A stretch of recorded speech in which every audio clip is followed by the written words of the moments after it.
দীর্ঘদিন জাতীয় ক্রিকেট দলের হয়ে খেলেছেন এবং 2015 বিশ্বকাপে ইংল্যান্ডের সঙ্গে দারুণ এক জয়ের নায়ক কিন্তু আপনি। তাছাড়াও আপনার কারণে অনেক ম্যাচই কিন্তু বাংলাদেশ জিতেছে। এবার টি-20 বিশ্বকাপ। না, অবশ্যই আমি বাংলাদেশ টিমে 12-13 বছর সার্ভিস দিয়েছি। অবশ্যই আমার প্রত্যাশা, পার্সোনালি আমার প্রত্যাশা তো আমি চাই বাংলাদেশ অনেক ভালো করুক, আপনার সেকেন্ড রাউন্ডে কোয়ার্টার ফাইনাল খেলুক, সেমিফাইনাল খেলুক। আমি অ্যাজ এ ন্যাশনাল প্লেয়ার হিসেবে আমি এটা চাবই, স্বাভাবিক। প্রত্যেকটা ম্যাচই খুব লো স্কোরিং হচ্ছে, বলাররা খুব বেশি অ্যাডভান্টেজ পাচ্ছে।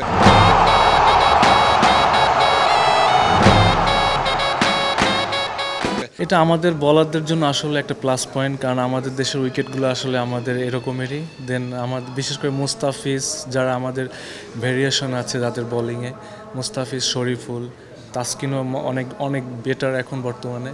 দেন আমার কাছে মনে হয় আমাদের বোলিং সাইডের জন্য প্লাস পয়েন্ট, ব্যাটিং সাইডের জন্য খুবই চ্যালেঞ্জিং আমার কাছে পার্সোনালি ফিল হয়।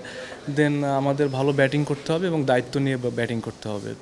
সেক্ষেত্রে রুবেল, আপনি নিজে অনেকটা সময় মাশরাফি যখন আমাদের বোলিং ইউনিটটাকে নেতৃত্ব দিত সেই সময় আপনি ছিলেন।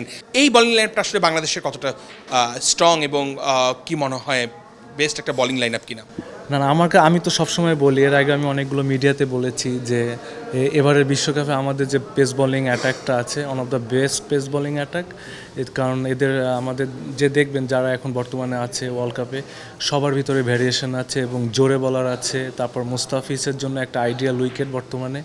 তো এইবার বিশ্বকাপে আমার মনে হয় মুস্তাফিজ যে কোনো টিমের জন্যই একটা হুমকির কারণ হতে পারে যদি এই সেম উইকেটে খেলা হয় এই টাইপের। তো আমার কাছে মনে হয় আমি এই বোলিং লাইন আপটা নিয়ে আমি প্রচণ্ড পরিমাণে কনফিডেন্ট এবং আমি আশা করি যে আমরা যে কোনো টিমের সাথে ইনশাল্লাহ আমাদের বোলিং লাইন আপটা যে কোনো টিমকে কম রানে আটকে রাখার সেই অ্যাবিলিটি আমাদের আছে।